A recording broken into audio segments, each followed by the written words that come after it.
abanye natwe, iraturombora, iraturinda amarira. Turanezerewe cyane kuko nta nkuru mbi turumva mu ishengero, mu bakristo bo muri Yesu araje vuba, haba i Ngozi, haba i Muramvya, haba ku Musaga, haba no ngaha muri Ntahangwa. Nta nkuru mbi turumva. Reka rero tukubira amashyi neza. Haleluya, haleluya. Abisirayeli Imana iriko irabarongora, Uhoraho Yesu Kristo ariko arabarongora. Yabahaye Mose, arabarongora, aragira n'ibibazo bitari bike. Murabizi biriho muri kumuta ibibazo n'ibibutse, biriho muri kumwe muti ibibazo ntibibutse. Ibibazo ntibibura kuko tukiri ku isi nayo iri mu bibazo. Kuva Satani akorewe hasi, isi iri mu bibazo, ariko igihambaye nuko nobakira muri iri jambo, iranabakiremo, hanyuma nawe urashaka kugiyamurira aho ushikira iwawe. Kumbure ngaha ntuja kuronka umwanya wo kuryamura, ariko aho ushikira iwawe uje gusoma mu gitabo ca Yosuwa, muri Yosuwa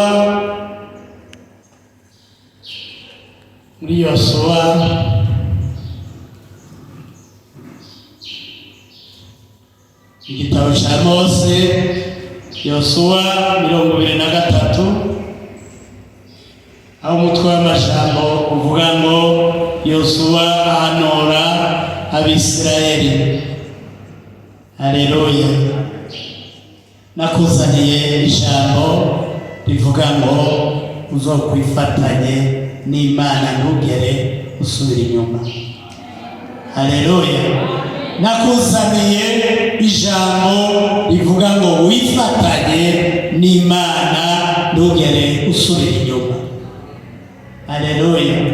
Ndabonamo abakiri bato, ndabona mu rwaruka ko muri Ntahangwa, turafise no rwaruka hirya no hino Muramvya n'i Ngozi. Nashaka nsaba urwaruka, nsabe n'abavyeyi ko tutokwigera dusubira inyuma. Haleluya. Ivyo bose yabibwiye Abisirayeli Yosuwa, kuko murazi ko ari we yasubiriye Mose, nawe arasubira arabibwira ishengero ry'Imana ry'Abisirayeli. Yararongoye arababwira ati ntimuzokwigera musubira inyuma. Naje uno munsi ndabibwiye ishengero rya Yesu araje vuba, muri tuzokwigera dusubira inyuma. Haleluya, haleluya. Dusome ku murongo w'8, Yosuwa 23, umutwe w'amajambo uravuga ngo Yosuwa ahanura Abisirayeli. Ku murongo w'8 haravuga ngo ariko, nsomera Reverend Pastor, nsomera aho ku murongo w'8.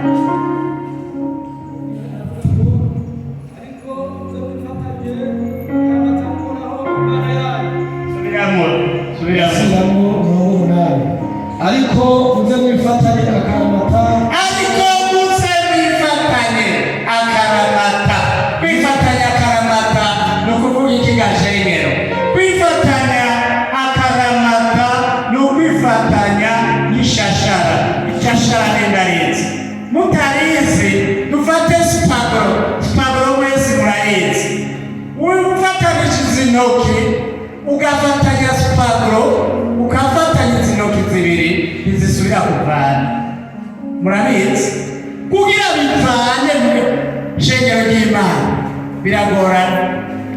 Ijambo ry'Imana ritubariye ngo muze mwifatanye akaramata nande sinaje yewe babwire bifatanye akaramata nande Nuhora yanyu. muze mwifatanye akaramata n'Uhoraho Imana yanyu ubutakivana. Haleluya. Ngo nguko haleluya niwe cyarire mugenzi yicarire nyakubahwa. Yosuwa ariko arabwira Abisirayeli iki gihe yari amaze kugera mu zabukuru, yarabona yuko nawe ari hafi gushengera nk'uko yasubiriye Mose yari yamaze gushengera. Araheza akoranya Abisirayeli, akoranya abakuru b'ingabo, akoranya abatama, akoranya n'abakiri bato, arababwira nk'uri kwararaga, ababwira ati muze mwifatanye ubutakivana n'Uhoraho Imana yanyu nk'uko mwabikoze kugeza n'ubu. Haleluya, haleluya. Iki